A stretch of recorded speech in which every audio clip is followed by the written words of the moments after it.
অনেক বছর পেরিয়ে গেছে। টম এবং ইসাবেলা এসেছিল সেই কবরে যেখানে তাদের দেখা হয়েছিল। কে যেন তাদেরকে এখানে আসতে বলেছে। ওদের দুজনের দেখা হলো অনেক বছর পর। ঠিকই তারা চিনতে পেরেছে দুজন দুজনকে। ইসাবেলা বলল, তুমি ডেভিড। ডেভিড বলল, আমি এখন টম, এই নামেই পরিচিত হয়েছি। ইসাবেলা বলল, আমি নাম পরিবর্তন করিনি, ইসাবেলাই আছে আমার নাম।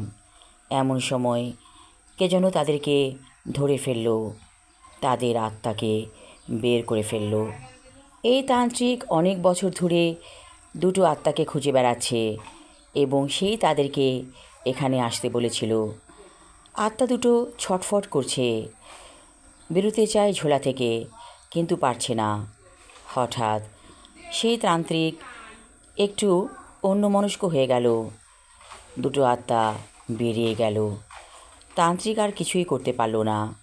ওরা দুজন উড়ে যাচ্ছে দূর থেকে দূরে।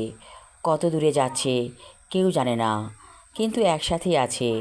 হঠাৎ করে দুজন ছিটকে পড়ল দুদিকে। ইসাবেলা এসে পড়েছে একটা বাড়ির উঠোনে। তাকে কেউ দেখছে না। সবাই চিৎকার করে কী যেন বলছে।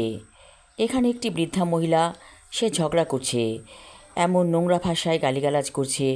ইসাবেলা বুঝতে পারছে এগুলো গালিগালাজ, কিন্তু কি বলছে কিছুই বুঝতে পারছে না। মনে হয় এটা বাংলা ভাষা। ইসাবেলা শুনেছিল বাংলা ভাষা নামে একটা ভাষা আছে পৃথিবীতে, এবং মনে হচ্ছে সেটাই সেই ভাষা। কারণ ইসাবেলা কিছুদিন এই বাংলা ভাষা নিয়ে পড়াশোনা করেছিল। তারপর দেখল দূরে একটি গর্ভবতী মহিলা চুপচাপ বসে আছে। এটাই সুযোগ, এটাই মহেন্দ্রক্ষণ। ইসাবেলা প্রবেশ করল গর্ভবতী নারীর জঠরে। আমি আমার লেখা ছোট গল্প সাদা কালো জীবন পর্ব 3 পড়লাম। পরবর্তী অংশ থাকবে আগামী পর্বে। ধন্যবাদ।